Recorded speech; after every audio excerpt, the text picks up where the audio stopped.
विद्यार्थी मित्रों, आ वीडियो में आपने धोरण 11 प्रकरण 1 प्रकीर्ण स्वाध्याय 1 प्रश्नों उकेल की चर्चा करिए छे। प्रकीर्ण स्वाध्याय 1 में पहलो प्रश्न आप्यो के नीचेना पैकी कया गण आपेल गणों पैकी कया गणना उपगण छे ते नक्की करो। आपने गणों आप्या छे, गण ए बी सी अने डी। एमां कया गणना उपगण छे ते आपणे नक्की करवानुं छे। तो ए नक्की करवा माटे मित्रों आपणे गणना सभ्यो जोईए। અત્યારે આપણને ગણ એ બરાબર આપ્યો set of all x where x belongs to r એવા તમામ x નો ગણ કે જે વાસ્તવિક સંખ્યા છે। હજુ આગળ પણ શરત છે અને x એ સમીકરણ x² - 8x + 12 = 0 નું સમાધાન કરે છે।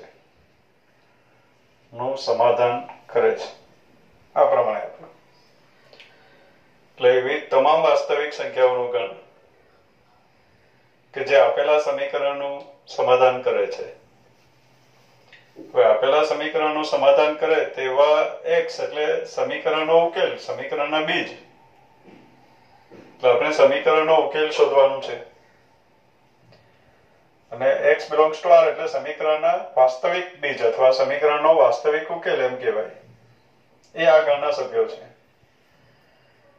તો એના માટે આ શરતનું પાલન કરે એવા x આપણે શોધવા છે। શરતનું પાલન કરે એવા અજ્ઞાત શોધવા હોય તો શરત આપણે લઈ લેવી પડે। તો આ શરત આપણે લઈ લઈએ x² - 8x + 12 = 0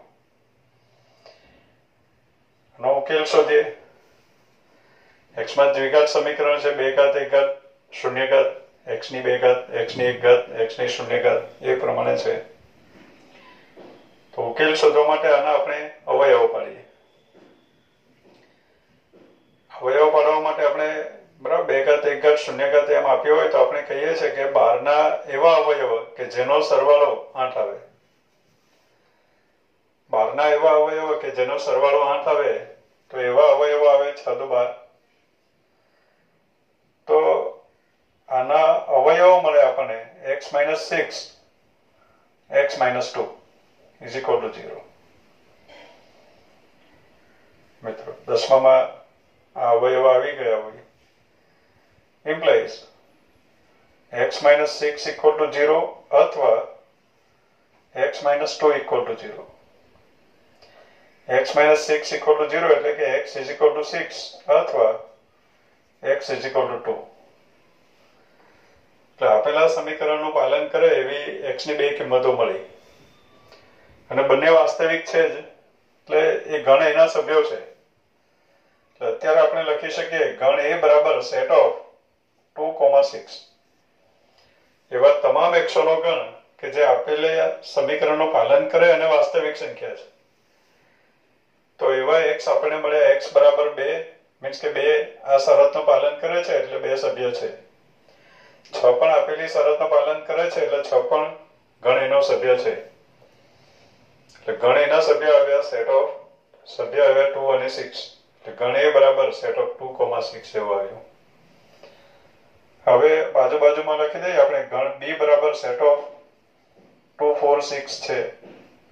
c = set of 2, 4, 6, 8 up to so on એ પ્રમાણે આગળ એવું આપ્યું છે। એટલે ગણ c જે છે મિત્રો એ તમામ યુગ્મ પ્રાકૃતિક સંખ્યાઓનો ગણ છે। 2, 4, 6, 8, 10, 12, 14, 16, 18, 20 એ પ્રમાણે આવ્યા કરશે। એટલે તમામ યુગ્મ પ્રાકૃતિક સંખ્યાઓનો ગણ છે ગણ c। ગણ d બરાબર સેટ ઓફ 6 આ પ્રમાણે છે। તો મિત્રો અત્યારે આપણે જોઈએ છે કે ગણ એના તમામ સભ્યો ગણ બી માં પણ છે અને ગણ સી માં પણ છે. ગણ ડી માં નથી, કારણ કે બગડો ગણ એમાં છે પણ ડી માં નથી. ગણ એના તમામ સભ્યો બી માં છે અને સી માં છે, માટે આપણે એમ કહી શકીએ કે A is subset of B છે, A is subset of C પણ છે. એટલે ગણ A B નો પણ ઉપગણ છે અને C નો પણ ઉપગણ છે. વારાફરતી ચેક કરીએ. હવે ગણ B શેનો ઉપગણ છે તે ચેક કરીએ. ગણ B A નો ઉપગણ નથી. ગણ B નો દરેક સભ્ય C માં આવી જાય છે, એટલે ગણ B એ ગણ C નો સબસેટ છે. ગણ B નો દરેક સભ્ય ગણ D નો સભ્ય નથી, એટલે ગણ B D નો સબસેટ નથી. હવે C ની વાત કરીએ તો ગણ C માં તો બધી જ યુગ્મ પ્રાકૃતિક સંખ્યાઓ છે. એટલે ગણ C આ ત્રણમાંથી A નો પણ સબસેટ નથી, B નો પણ સબસેટ નથી અને D નો પણ સબસેટ નથી. જ્યારે ગણ D ની વાત કરીએ તો D બરાબર સેટ ઓફ 6 એ ગણ A માં પણ છે 6, એટલે D A નો સબસેટ છે. D નો દરેક સભ્ય B માં પણ છે, એટલે D B નો પણ સબસેટ છે. D નો દરેક સભ્ય C માં પણ છે, એટલે D C નો પણ સબસેટ છે. એટલે આપેલા પૈકી કયા ગણના ઉપગણ છે તે આપણે નક્કી કર્યું કે ડાબી બાજુ જે લખ્યા છે બધા ગણ, જમણી બાજુ જે ગણ લખ્યા છે એના ઉપગણ છે. એટલે ઉપગણોની આટલી જોડ આપણે બનાવી શકીએ. નેક્સ્ટ પ્રશ્ન નંબર 2. વિધાન સત્ય છે કે અસત્ય તે નક્કી કરવું એવું કે છે. પેલું આપ્યું, જો x belongs to A, x ગણ A નો સભ્ય છે અને A belongs to B, તો x belongs to B, x ગણ B નો પણ સભ્ય થાય. મિત્રો આ જે વિધાન છે, જો આ હોય તો આ થાય. એટલે આ સત્ય ત્યારે જ કહેવાશે કાયમ માટે આ સાચું પડે તો. x A નો સભ્ય હોય અને A ગણ B નો સભ્ય હોય તો કાયમ જ x ગણ B નો સભ્ય થતો હોય તો જ સાચું પડે, વિધાન સાચું કહેવાશે. એકાદ ઉદાહરણ માટે સાચું થઈ જાય તો એ વિધાન સાચું છે એમ ના કહેવાય. અત્યારે આપણે આપેલી શરત મુજબના ગણ બનાવવાનો પ્રયત્ન કરીએ. ગણ A બરાબર, હવે x ગણ A નો સભ્ય છે તો ગણ A માં હું બે સભ્યો લઈ લઉં, x અને y. તો અત્યારે દેખાય છે x ગણ A નો સભ્ય છે. બીજી શરત આપી, ગણ A ગણ B નો સભ્ય છે. ગણ B ના સભ્યમાં ગણ A છે, એટલે આખો ગણ A અહીંયા લખી દેવાનું છે, xy, સેટ ઓફ xy ગણમાં જ લખવાનું છે, કારણ કે ગણ A એ ગણ B નો સભ્ય છે. તો ગણ A ગણ B નો સભ્ય છે, અન્ય કોઈ સભ્ય પણ હશે. દાખલા તરીકે કોઈ એક સભ્ય હું A લઈ લઉં, હોઈ શકે ન પણ હોઈ શકે, એટલે આ પ્રમાણે છે. તો અત્યારે x ગણ A નો સભ્ય છે, ગણ A ગણ B નો સભ્ય છે, પણ ફક્ત x એ ગણ B નો સભ્ય નહીં કહેવાય, સેટ ઓફ xy એ ગણ B નો સભ્ય કહેવાય. ફક્ત x લખ્યો હોય તો એ ગણનો સભ્ય થશે નહીં. ગણના સભ્યો કયા છે? તો આ કોમા કરીને જે લખ્યા છે આપણે યાદી, આ પહેલો સભ્ય, આ બીજો સભ્ય, આખું પિક્ચર સભ્યમાં આવશે.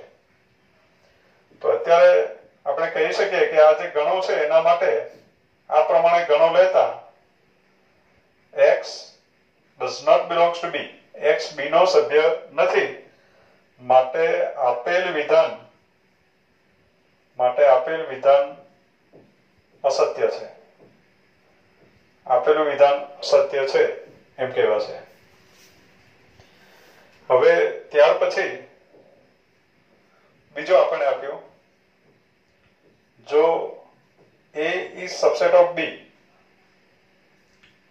અને B belongs to C, તો A belongs to C. આ વિધાન સત્ય છે કે અસત્ય આપણે ચકાસવાનું છે. તો આપણે આપ્યું A is subset of B, A નો ઉપગણ છે. તો અત્યારે હું ગણ A બરાબર લઈ લઉં સેટ ઓફ x. સૌ નાનો ગણ લઈ લઉં. ગણ B બરાબર, હવે ગણ A ગણ B નો ઉપગણ છે એટલે ગણ A નો દરેક સભ્ય ગણ B માં આવી જવો જોઈએ. ગણ A ના દરેક સભ્યમાં x જ લીધો છે આપણે, તો ગણ B બરાબર સેટ ઓફ xy લઈ લઉં. તો અત્યારે દેખાય છે A is subset of B. હવે આ જે ગણ B છે આખે આખો ગણ એ ગણ C નો સભ્ય છે. ગણ C બરાબર ગણ B એનો સભ્ય છે એટલે એમાં સભ્યો લઈએ આપણે સેટ ઓફ xy અને બીજો લઈએ સભ્ય A. તો અત્યારે દેખાય છે A is subset of B છે. B કેપિટલ B આખે આખો ગણ એ ગણ C નો સભ્ય છે, પણ ગણ A એટલે સેટ ઓફ x એ ગણ C ના સભ્ય તરીકે દેખાતો નથી. અહીંયા સેટ ઓફ x એવો કોઈ સભ્ય નથી દેખાતો. આ સેટ ઓફ xy એ સભ્ય છે. સેટ ઓફ x એ ગણ C નો સભ્ય દેખાતો નથી. સેટ ઓફ xy ગણ C નો સભ્ય છે અને A ગણ C નો સભ્ય છે. ફક્ત સેટ ઓફ x એ ગણ C નો સભ્ય છે એવું દેખાતું નથી. એટલે આપણે જોઈએ છે કે આ પ્રમાણે લેતા સ્પષ્ટ દેખાય છે કે A એ ગણ C નો સભ્ય નથી. માટે આપેલ વિધાન અસત્ય છે. એટલે આપેલું વિધાન અસત્ય છે એમ સાબિત થયું. હવે મિત્રો આગળ ત્રીજા સેન્ટેન્સની વાત કરીએ આપણે. જો A is subset of B અને B is subset of C, A B નો સબસેટ હોય અને B C નો સબસેટ હોય, તો A is subset of C.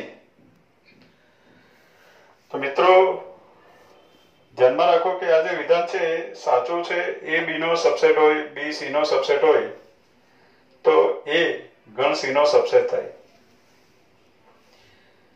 A B સાથે ખરેખર આવું કહેવાય, એ B સાથે ઉપગણ હોવાનો સંબંધ ધરાવે, B C સાથે ઉપગણ હોવાનો સંબંધ ધરાવે. આ સંબંધની વાત આગળ જતા આવશે મિત્રો.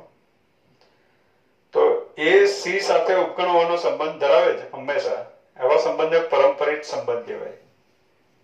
આ બધા જે શબ્દો છે અત્યારે ભલે નવા લાગે, એ આવશે આગળ જતા. તો હવે મિત્રો આ વિધાન સાચું છે એમ આપણને ખબર જ હોવી જોઈએ. ફક્ત MCQ કે એમાં પૂછે તો આ પ્રકારના સેન્ટેન્સ આપણે આવડવા જ જોઈએ કે A B નો સબસેટ હોય, B C નો સબસેટ હોય, તો એ પણ C નો સબસેટ થાય. એટલે આ વિધાન સાચું છે તો ઉદાહરણ નહીં ચાલે. ખોટું સાબિત કરવા માટે એક ઉદાહરણ પૂરતું છે. કોઈ પણ વિધાન ખોટું છે એમ સાબિત કરવું હોય તો એક ઉદાહરણ ચાલશે. આપણે એવું કહે છે કે કાયમ આવું થાય, તો આપણે એક ઉદાહરણ આપી દઈએ કે આ ઉદાહરણ માટે આવું થતું નથી, માટે આપેલું વિધાન અસત્ય છે. બીજું વિધાનમાં એમ કહે છે કે કાયમ આ પ્રમાણે થાય છે, તો આપણે શું કર્યું, એ ઉદાહરણ શોધી આપ્યું કે આ ઉદાહરણમાં આ શરત આવું થતું નથી, મીન્સ કે કાયમ આવું થાય છે એ ખોટું છે. એટલે વિધાન અસત્ય છે એમ સાબિત કરવા માટે ઉદાહરણ પૂરતું છે. હવે આ સત્ય છે, ખરેખર આની સાબિતી આવે મિત્રો. તો અત્યારે A is subset of B અને B is subset of C છે. A is subset of B અને B is subset of C છે. બે આપ્યું છે આપણને. A is subset of B પણ છે, વચ્ચે શબ્દ છે, અને B is subset of C પણ છે, એટલે બંને એકી સાથે છે. હવે મિત્રો A is subset of B છે તો આપણે એમ લખી શકીએ કે for every x belongs to A implies x belongs to B. x A માં હોય તો B માં પણ છે, અને B is subset of C નો મીનિંગ થાય for every x belongs to B implies, આ મીનિંગ આપણે લખાવ્યા છે મિત્રો. for every x belongs to B implies x belongs to C. ઉપગણની વાત કરી છે કે A is subset of B, તો આ લખાય. આ હોય તો A is subset of B કહેવાય. B is subset of C હોય તો આ લખાય. આ હોય તો B is subset of C છે એમ કહેવાય.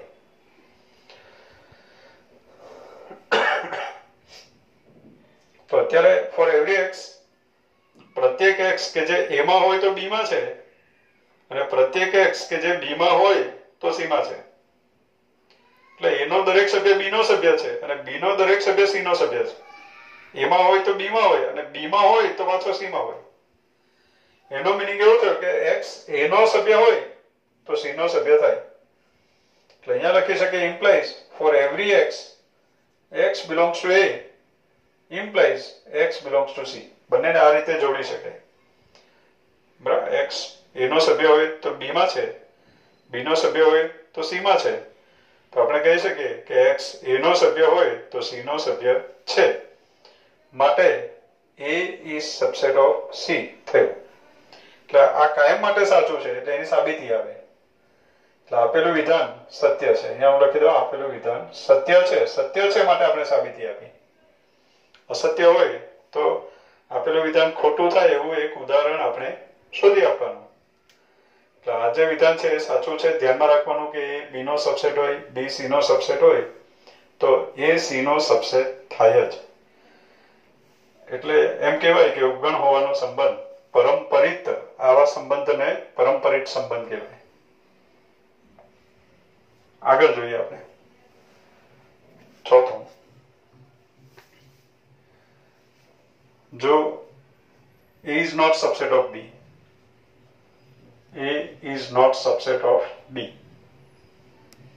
અને B is not subset of C, તો A is not subset of C.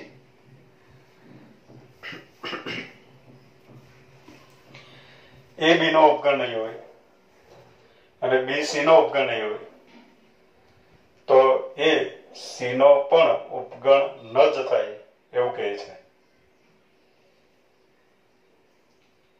હવે મિત્રો, ઉપગણ થવા માટે આ સાચું છે. એ બી નો ઉપગણ હોય અને બી સી નો ઉપગણ હોય તો એ સી નો ઉપગણ થાય, એ વાત સાચી છે. પણ ઉપગણ ન હોય તેના માટે આ વિધાન સાચું નથી. આ જે વિધાન છે એના પરથી ન હોય એના માટે એનું સમાનાર્થી વિધાન લખાય, એ બધું ગાણિતીય તર્ક ઉપર આધાર રાખે. નહીં આપણે આવ્યું નથી એટલે એની બહુ ચર્ચા નથી કરતા આપણે, પણ આ વિધાન ખોટું છે. હા, એ વાત થાય, એ બી નો સબસેટ હોય, બી સી નો સબસેટ હોય તો એ સી નો સબસેટ થાય, પણ સબસેટ ન હોય તો સબસેટ ન થાય એવું કહી શકાય નહીં. તો આ ખોટું સાબિત થાય એવું ઉદાહરણ હું અહીંયા રજૂ કરું.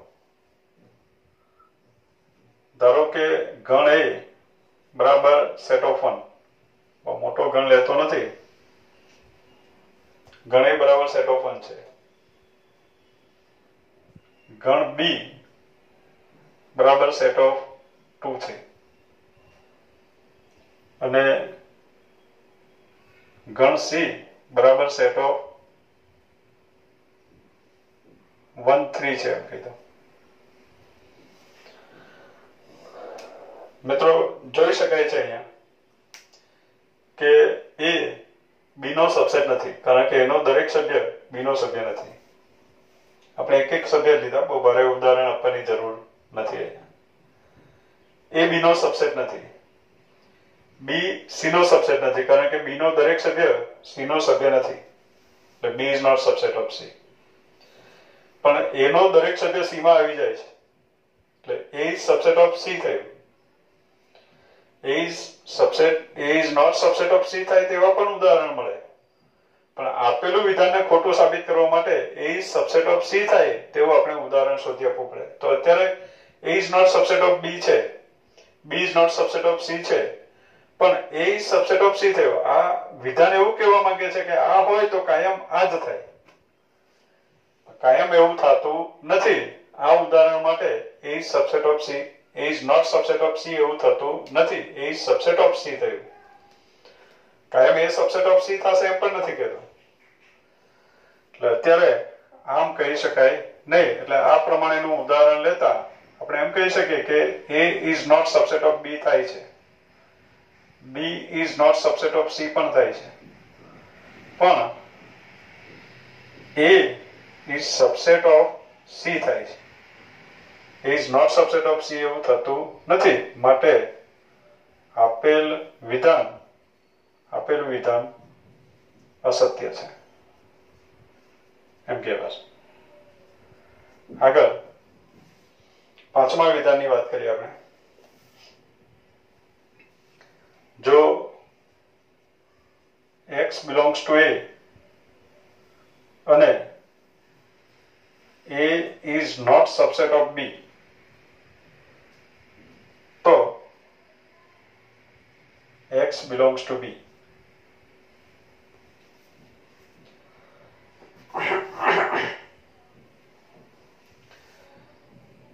x belongs to a અને a is not subset of b, તો x belongs to b એવું વિધાન છે. x એનો સભ્ય છે અને એ b નો સબસેટ નથી, એટલે એનો પ્રત્યેક સભ્ય b માં નથી. અમુક તો હોઈ શકે, પ્રત્યેક સભ્ય b માં નથી.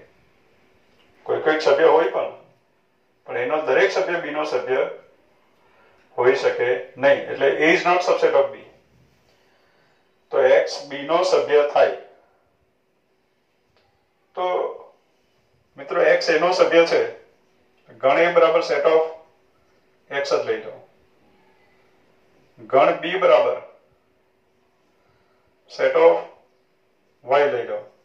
તો અત્યારે a is not subset, x એનો સભ્ય છે, a is not subset of b પણ છે. એ b નો સબસેટ નથી. જો એનો દરેક સભ્ય b માં નથી, એ b નો સબસેટ નથી. તો અત્યારે x b નો સભ્ય આપણને આપ્યો છે, x b નો સભ્ય છે, પણ x b નો સભ્ય દેખાતો નથી, એટલે x b નો સભ્ય નથી. તો અત્યારે આ પ્રમાણે ગણ લેતા કોઈકવાર x b નો સભ્ય હોઈ પણ શકે મિત્રો, પણ આ વિધાનનો મિનિંગ એવું થાય કે આ શરતનું પાલન થાય તો કાયમ જ x belongs to b થાય. પણ આપેલા ઉદાહરણમાં તો એવું થયું નહીં, એટલે કાયમ માટે x belongs to b થાય એ વાત ખોટી છે. એટલે આપણે એમ કહી દઈએ કે આપેલું ઉદાહરણ માટે x belongs to b થતું નથી, માટે આપેલ વિધાન અસત્ય છે એમ કહેવાશે. નેક્સ્ટ હવે છઠ્ઠા સેન્ટેન્સની આપણે વાત કરીએ કે જો a is subset of b અને x does not belongs to b, તો x does not belongs to a. a b નો સબસેટ હોય અને x b નો સભ્ય નથી, તો x એનો સભ્ય નથી. વાત સાચી છે મિત્રો. એ b નો સબસેટ છે, એટલે એનો દરેક સભ્ય b માં છે, એના દરેક સભ્ય b માં આવી જ જાય છે. હવે x એવો સભ્ય છે જે b માં જ નથી, તો 100% એનો તો સભ્ય હોય જ નહીં શકે, કારણ કે એનો દરેક સભ્ય તો b માં છે. તો b માં ન હોય એવું કોઈ સભ્ય એનો સભ્ય હોઈ શકે નહીં.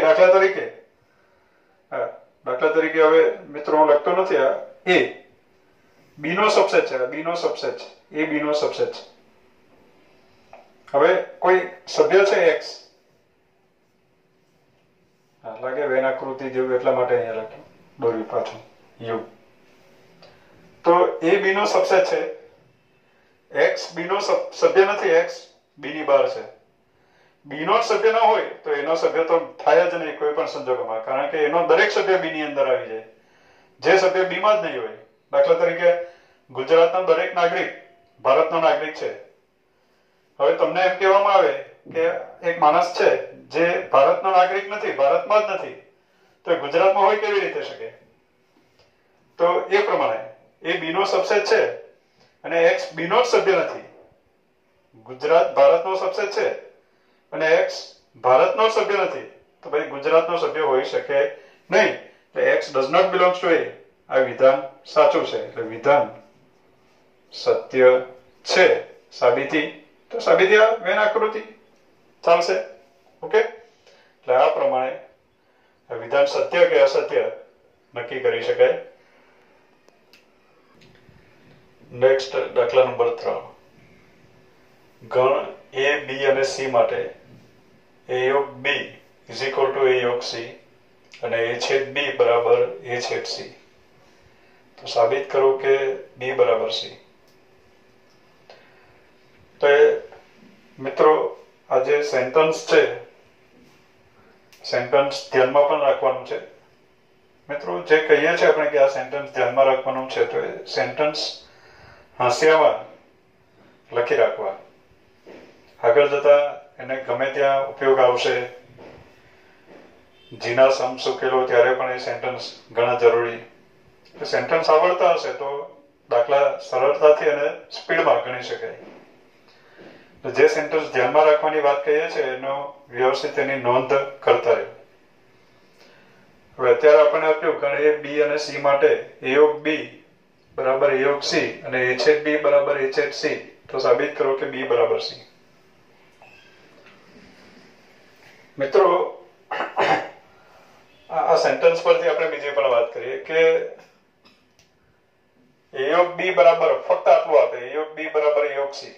તો ઘણા એમ થાય કે એ સમાન છે તો બી અને સી સમાન, બી બરાબર સી. એટલે ફક્ત એ યોગ બી બરાબર એ યોગ સી આપ્યું હોય તો બી બરાબર સી થાય એ જરૂરી નથી, ન પણ થાય. કાયમ માટે થાય જ એવું કહી શકાય નહીં. એટલે ફક્ત આ પરિણામ આપ્યું હોય તો બી બરાબર સી થાય એમ કહેવાય નહીં. બીજું પરિણામ છે એ છેદ બી બરાબર એ છેદ સી. એટલે ફક્ત બીજું પરિણામ આપ્યું હોય તો પણ બી બરાબર સી થાય એમ કહી શકાય નહીં. પણ એકી સાથે બંને પરિણામ આપ્યા હોય તો બી બરાબર સી થાય.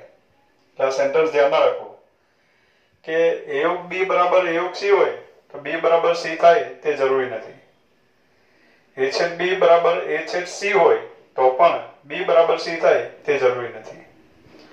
પણ બંને હોય તો હંમેશા બી બરાબર સી થાય જ. હવે મિત્રો આજે પ્રશ્ન 3 છે એની સાબિતી બે રીતે આપી શકાય. એક તો પરિણામોની મદદથી. આપણી પાસે ઘણા બધા પરિણામો છે, યોગના છેદના બધા સૂત્રો છે, વિભાજનના નિયમો, દ મોર્ગનના નિયમો. તો એક તો પરિણામોની મદદથી સાબિત કરી શકાય. બીજું તાર્કિક રીતે દલીલ કરીને તાર્કિક રીતે સાબિત કરી શકાય, લોજિકલી ઇમ્પ્લાઇઝ વાળી મેથડથી. આપણે સમજીએ પહેલા પરિણામની રીતે સમજીએ. તો આ બેમાંથી બંને પરિણામ છે, વચ્ચે અને શબ્દ છે. એટલે બેમાંથી કોઈ પણ પરિણામ તમે સ્વીકારી શકો. તો અત્યારે હું લઈ લઉં કે એ યોગ બી અત્યારે જે આપ્યું છે એની વાત કરીએ. અહીં એ યોગ બી બરાબર એ યોગ સી આ આપણે આપ્યું છે તો આપણે લઈ લીધું. એ યોગ બી બરાબર એ યોગ સી છે. તમે આ પરિણામ પણ લઈ શકો. હવે આ બંને ગણ સમાન છે એટલે કે એક જ ગણ છે, સમાન છે. આ બરાબર આ એટલે બંને ગણ એક જ છે, ખરેખર ભિન્ન છે જ નહીં. ઇમ્પ્લાઇઝ. હવે એક જ ગણની સાથે કોઈ એક ગણનો છેદ કરવામાં આવે તો પરિણામ બદલાય નહીં. એટલે હું બંને બાજુ છેદ બી કરી દઉં. એ યોગ બી અહીંયા છે એ યોગ સી, તો એ યોગ બી છેદ બી અને જમણી બાજુ લખી દઉં એ યોગ સી છેદ બી. બંનેનો બી સાથે છેદ લઉં. બંને ગણ સમાન તો બંનેના બી સાથેના છેદ પણ સમાન. મિત્રો તમે સી સાથે છેદ લો તો પણ ચાલશે. મેં બી સાથે છેદ લીધો. તમે જો બીજું પરિણામ લો તો બંને બાજુ બી સાથે યોગ કરો અથવા સી સાથે યોગ કરો. એટલે સી સાથેનો યોગગણ લો અથવા સી સાથેનો બી સાથેનો યોગગણ લો. જો બીજું પરિણામ લો તો અને યોગ વાળું પરિણામ લો તો બી અથવા સી સાથે છેદગણ લો. એટલે ઘણી બધી રીતે તમે ગણી શકશો. વેરિએશન ઘણું બધું છે. ઇમ્પ્લાઇઝ. હવે મિત્રો આ જુઓ તો આજે છે એ વિભાજનનો નિયમ કહેવાય. પણ એક બીજી બાબત ધ્યાનમાં રાખવાની કે વિભાજનનો નિયમ કૌંસની અંદર યોગ નિશાની હોય, બહાર છેદ નિશાની હોય તો અને બે ગણ સમાન હોય તો એનો આન્સર જે બે ગણ સમાન છે તે જ એનો આન્સર આવે. એને શોષણના નિયમ એવું કહેવાય. શું કહેવાય એને? શોષણના નિયમ. તો શોષણના નિયમ પ્રમાણે આનું મૂલ્ય આવે બી. તમને એમ થશે આવું કેવી રીતે? તો જો અહીંયા મિત્રો સમજી લો, એ યોગ બી છેદ બી આનું પરિણામ મેળવ્યું છે. તો યોગ ક્રિયાનો તમે ગુણધર્મનો અભ્યાસ કર્યો હોય બરાબર, તો એ યોગ બી કર્યું હોય તો એ પણ એ યોગ બી નો સબસેટ થાય અને બી પણ એ યોગ બી નો સબસેટ થાય. એવો આપણે ગુણધર્મ લખાવ્યો છે, લગભગ બીજા નંબરે કે એવું લખાવ્યો છે. તો એ પણ એ યોગ બી નો સબસેટ છે અને બી પણ એ યોગ બી નો સબસેટ છે. તો બી જે છે એ યોગ બી નો સબસેટ છે. આ એક ગણ છે, આ બીજો ગણ છે, અને એમાં આ બી એ યોગ બી નો સબસેટ છે. હવે એક ગણ બીજાનો સબસેટ હોય અને છેદ ગણ લો તો જે સબસેટ હોય તે આન્સરમાં આવે. એ ગુણધર્મ પણ આપણે લખાવ્યો છે કે એ સબસેટ ઓફ બી હોય તો એ છેદ બી બરાબર એ આવે, જે ઉપગણ હોય તે આન્સરમાં આવે. તો અત્યારે બી એ યોગ બી નો સબસેટ છે. સબસેટ છે તો એનો છેદ ગણ લો તો આન્સર બી આવે. સબસેટ હોય છેદ લો તો જે સબસેટ હોય તે આવે, નાનો ગણ આવે, અને યોગ કરો તો મોટો ગણ આવે. તો અત્યારે એ યોગ બી છેદ બી બરાબર આપણે લખી શકીએ બી. કેમ? તો કે આ પરિણામ સાચું છે. આપણને ખબર છે કે આ કારણ તરીકે બાજુમાં દર્શાવવું હોય દર્શાવી શકો કે એ યોગ બી છેદ બી બરાબર બી થાય. તો બી ઇઝ ઇક્વલ ટુ, હવે અહીંયા વિભાજનનો નિયમ એપ્લાય કરીએ. કૌંસની અંદર યોગ છે, બહાર છેદ છે, તો એને વિભાજનનો નિયમ કહેવાય. વિભાજનના નિયમની આપણે ચર્ચા કરી છે આગળ મિત્રો. તો વિભાજનના નિયમ પ્રમાણે લખાય એ છેદ બી બરાબર, એ છેદ બી, પછી વચ્ચે આવશે યોગ સી છેદ બી. તો અહીંયા આવ્યું એ છેદ બી યોગ સી છેદ બી. આ પ્રમાણે થયું. implies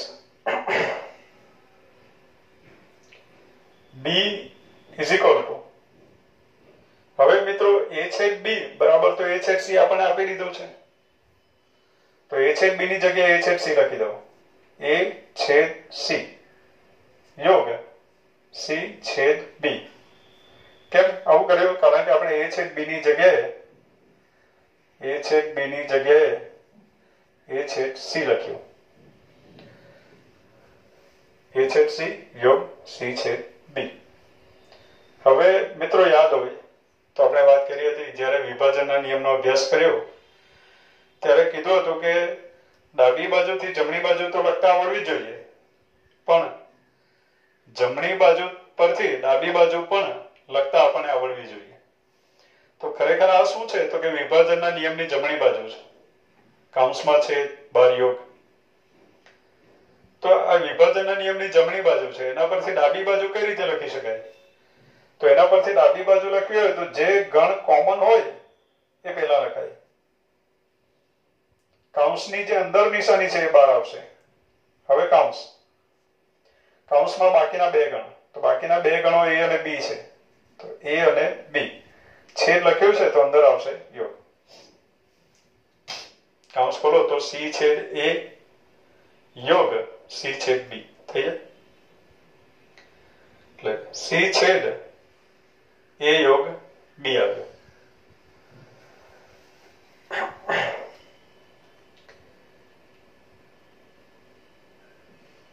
implies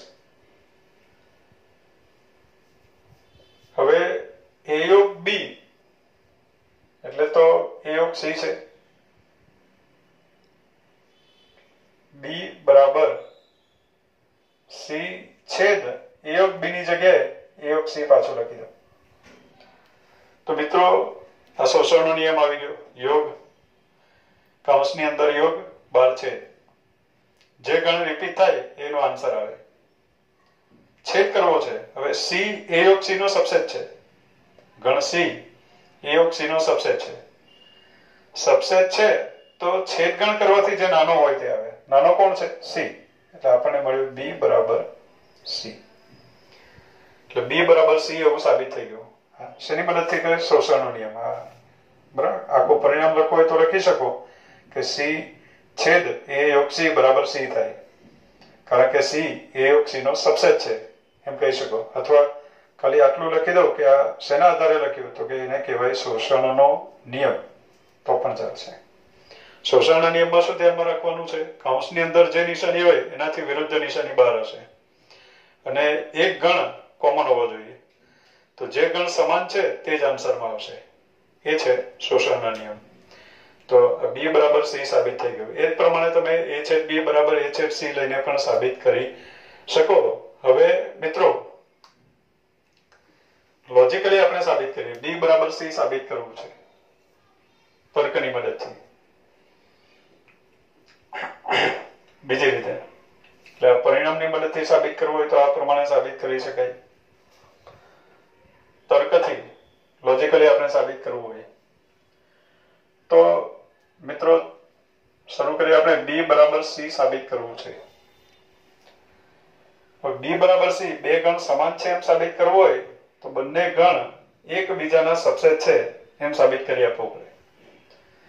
એટલે B બરાબર C સાબિત કરવું હોય તો આપણે સાબિત કરવું પડે B is subset of C અને C is subset of B. આ બંને પરિણામો સાબિત કરવા પડે. બે ગણ સમાન, આગળ પણ વાત કરી છે કે બે ગણ સમાન સાબિત કરવો હોય તો પહેલો ગણ બીજાનો સબસેટ છે અને બીજો ગણ પહેલાનો સબસેટ છે એમ આપણે સાબિત કરી આપવું પડે. તો B બરાબર C સાબિત કરવું હોય તો B is subset of C અને C is subset of B એમ આપણે સાબિત કરી આપવું પડે. તો મિત્રો B બરાબર C સાબિત કરવા માટે આપણે B is subset of C અને C is subset of B સાબિત કરવું પડે. બીજી વસ્તુ, હવે B is subset of C સાબિત કરવા માટે શું સાબિત કરવું પડે? તો B is subset of C સાબિત કરવા માટે આપણે સાબિત કરી આપવું પડે કે for every x belongs to B implies x belongs to C. આપણે સાબિત કરી આપવું પડે. B is subset of C સાબિત કરવા માટે for every x belongs to B implies x belongs to C આપણે સાબિત કરવું પડે. તો આ બંને પરિણામ સાબિત કરવા છે. B is subset of C પણ સાબિત કરવાનું છે અને C is subset of B પણ સાબિત કરવું છે. આપણે શરૂ કરીએ. B is subset of C સાબિત કરવું છે એમ સમજો. તો B is subset of C સાબિત કરવા માટે for every x belongs to B implies x belongs to C સાબિત કરવું પડે. તો એના માટે આપણે શરૂઆત કરીએ for every x. એમાં for every x belongs to B આપણે લઈ લેવાનું છે અને x belongs to C આપણે સાબિત કરવાનું છે. તો શરૂ કરીએ. for every x belongs to B. x B નો સભ્ય છે. હવે મિત્રો આપણો જે દાખલો છે એમાં ત્રણ ગણો છે A, B અને C.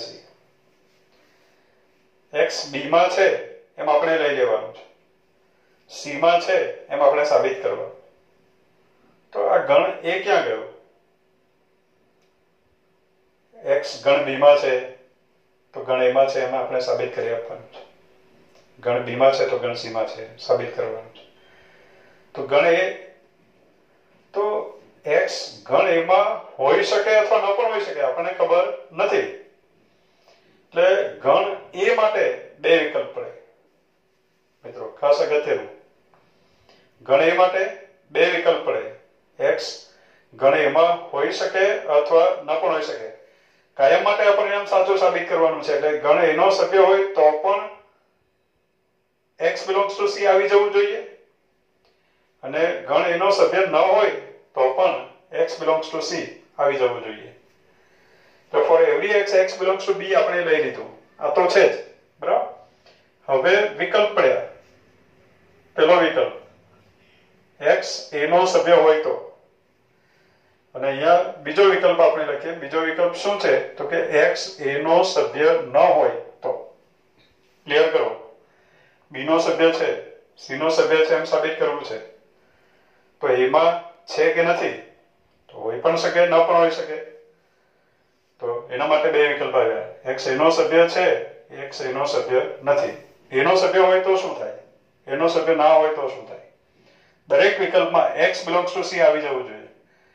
x belongs to B આપણે લઈ લીધું છે, x belongs to C આપણને મળવું જોઈએ. તો શરૂ કરીએ. x A નો સભ્ય છે, B નો સભ્ય તો છે જ, આપણે લઈ લીધું. હવે પહેલો વિકલ્પ A નો સભ્ય હોય તો x A માં પણ થઈ ગયો અને B માં પણ થઈ ગયો. B માં તો છે જ, અને એમાં હોય ત્યાંની વાત ચાલે છે. મીન્સ કે x a અને b બંનેમાં છે. તો આપણે લખી શકીએ x belongs to a છેદ b. ડાયરેક્ટ લખી દો. શબ્દમાં નથી લખતો a અને x belongs to a અને x belongs to b એવું લખતો નથી. ડાયરેક્ટ લખી દો. b નો સભ્ય છે અને a માં હોય તો x a છેદ b માં છે. હવે x a છેદ b નો સભ્ય છે તો a છેદ b બરાબર તો a છેદ c આપણને આપ્યો. એટલે a છેદ b ની જગ્યાએ a છેદ c લખી દો. એટલે x belongs to a છેદ c આવી ગયો. x belongs to a છેદ c implies x belongs to a અને x belongs to c. x a માં પણ છે અને c માં પણ છે. હવે x a માં પણ છે અને c માં પણ છે, બંનેમાં છે, તો હું x belongs to c લખી દઉં તો ચાલે. એટલે અહીંયા સાબિત થઈ ગયું for every x belongs to b implies x belongs to c. એટલે a નો સભ્ય હોય તો b નો દરેક સભ્ય c માં હોય એવું સાબિત થઈ ગયું આપેલા પરિણામોની મદદથી. આ જે બે શરત આપી છે એની મદદથી. હવે x a નો સભ્ય ના હોય ત્યાંની વાત કરીએ. તો મિત્રો x b માં છે અને a માં નથી. તો b માં છે અને a માં નથી તો પણ આપણે આટલું તો કહી શકીએ કે x a માં છે અથવા b માં છે. ખરેખર b માં છે, a માં તો છે જ નહીં, પણ મેં અથવા લખ્યું છે. b માં તો છે જ કમ્પલસરી, a માં નથી. તો બેમાંથી ઓછામાં ઓછા એકમાં તો છે જ. એટલે x a માં છે અથવા b માં છે. x a નો સભ્ય છે અથવા b નો સભ્ય છે તો x a યોગ b નો સભ્ય છે. લખાય. આ સેન્ટેન્સ પરથી આ જ લખાય એમ આપણે આગળ સમજ્યા છે મિત્રો. હવે x belongs to a યોગ b, પણ a યોગ b બરાબર a યોગ c આપણને આપ્યું. તો અહીંયા લખાશે x belongs to a યોગ c. હવે x belongs to a યોગ c એનો મીનિંગ થયો x a માં છે અથવા x c માં છે. મિત્રો સમજો બરાબર. x b નો સભ્ય તો છે જ, a માં તો છે જ નહીં, તો a માં છે અથવા b માં લખાય. તો a યોગ b નો સભ્ય છે, a યોગ b નો સભ્ય છે તો a યોગ c નો પણ સભ્ય છે, કારણ કે આપણને આપ્યું a યોગ b બરાબર a યોગ c. તો x a માં છે અથવા x c માં છે, a નો સભ્ય છે અથવા c નો સભ્ય છે. પણ હવે આપણે એમ કહેવામાં આવે કે x ગણ a માં છે અથવા c માં છે અને તમને કન્ફર્મ હોય કે એમાં તો છે જ નહીં, પણ બેમાંથી ઓછામાં ઓછા એકમાં છે, તો 100% એ સભ્ય કોનો થશે? c નો સભ્ય થાય. બરાબર. તો x a માં છે અથવા c માં છે પણ એમાં તો છે જ નહીં, તો એ x ક્યાં છે? c માં છે, કારણ કે બેમાંથી ઓછામાં ઓછા એકમાં છે પણ એમાં તો નથી.